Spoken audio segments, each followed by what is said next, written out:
Assalamu alaikum, dear students. Today I will put some lights on the concepts of early childhood care and education. Number second, Right to Education Act 1997 and Sarva Shiksha Abhiyaan. My dear students, this presentation uh, is for class 11th. Dear students, this early childhood care and education is the name given to the activities which foster and promote all-round balanced development of the child in the age group of 0 to 6 years in all dimensions: physical, mental, social, emotional, and moral.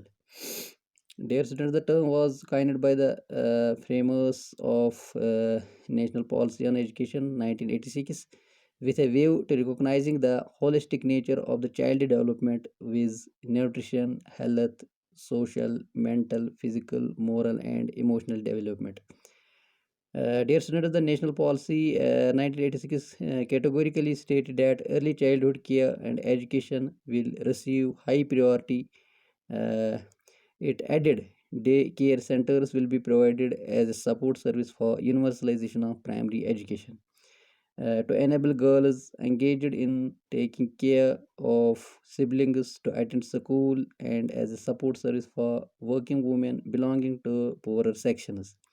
Their students' early childhood care and education conditions two crucial components, namely care and education. Both these components are essential. Either by itself is inadequate.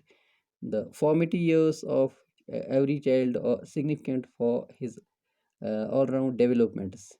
They need care and education for their balanced development. Early childhood care and education is the birthright of every child. Dear students, there are different advantages of this early childhood care and education. It is actually an important input human resource development.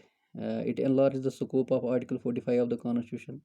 It is significant for universalization of elementary education, significant for providing equality of opportunity for women, uh, or I can say uh, it is a kind of support to integrate child development service as well.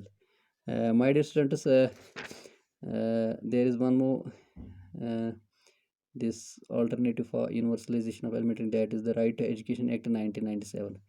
Dear students, a committee consists of 16 members under the chairmanship of Shri Muhiram Sakya, was the Minister of State for Human Resource Development, Government of India, was appointed in August 1996 to consider the proposal to make elementary education a fundamental right.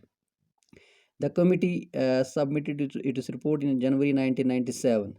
There were different recommendations that were and that are the point number one, the statutory measures. There is no need to enact a central legislation making elementary education compulsory. Dear students,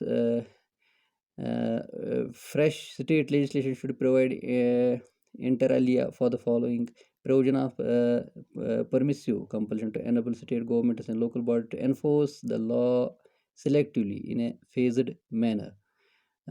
There's an establishment of upper primary schools within a distance of 3 kilometers from rural habitations, provided that there is population of 500 in the catchment areas. Uh, this committee talked about that states should either amend their existing legislations or enact fresh legislations to give effect to the proposed constitutional amendments. Dear students, most importantly, they talk about the free education. They talk about the strengthening of administrative machinery. Most importantly, academic requirements, and they stress on the educational facilities. Uh, they talked about the social mobilization for operationalizing the proposal.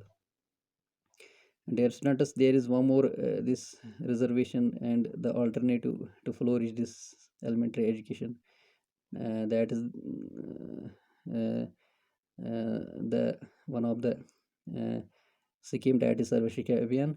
The scheme of Sarva Shiksha Abhiyaan (SSA) was evaluated from the recommendation of State Education Ministers Conference held in October 1998 at the end of ninth plan to achieve the goal of universalization of elementary education through a time-bound integrated approach in partnership with states. Dear students, the program which aims to provide elementary education to all children in the 6 to 14 age group by 2010 is an effort to improve the performance of the school system and provide community honored quality elementary education in the mission mode. It also envisages bridging of gender and social disparities at the elementary level. The Sarva Shiksha Abhiyaan has a special focus on the educational needs of girls, scheduled castes, and scheduled tribes, and other children in difficult circumstances. Dear students, under the program, habitation plan is prepared after micro planning, household surveys, school mapping, and diagnostic studies from the basis for the district elementary education plan.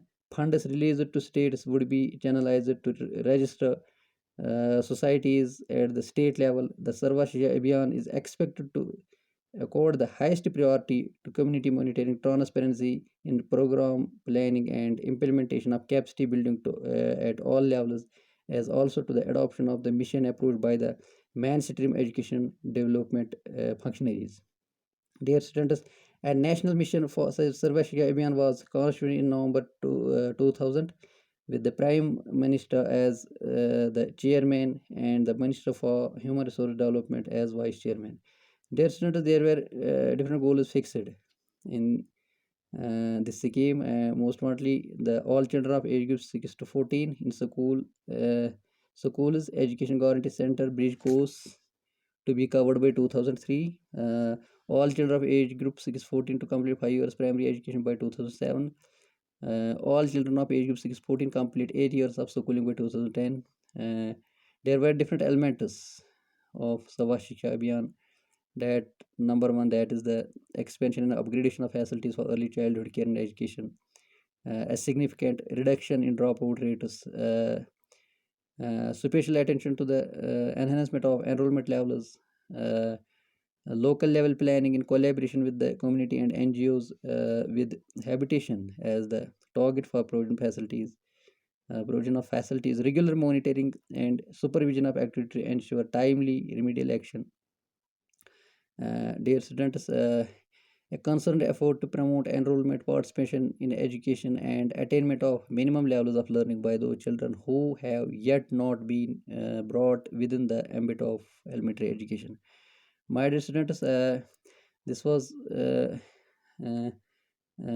what I should say, the kind of uh, explanation about these schemes that are necessary to flourish this, this elementary education. And these schemes provide a uh, lot of opportunity to the students of backward areas, scheduled tribe areas, scheduled caste, even I should say the marginalized areas. They uh, were given the chance to take admissions or get an alternatives to be the part of this education, and it supports them in every way in corner. It is because of these very schemes, by going through these explanations, I think these schemes provide a lot of, what I should say, alternative and a kind of support, and it assists the people to uh, approach these schemes, through these schemes, and approach the schools. And it was the, what I should say, main uh, component that helped the, essentially and importantly, in backward areas, that helped in the marginalized areas. And the right, uh, this time, it is very clear to say that the percentage of education that is here in our India, especially in our state, is, I think, because of these schemes, and the percentage is up.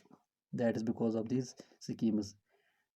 Dear students, inshallah, in the next lecture, we will talk about some other chapters as well. This was all about the universalization of elementary education in the previous lecture, and this lecture, and one more in between, 2 3 lectures we delivered about the elementary education. I think this was a sufficient to uh, uh, understand and have nice observations about this elementary education.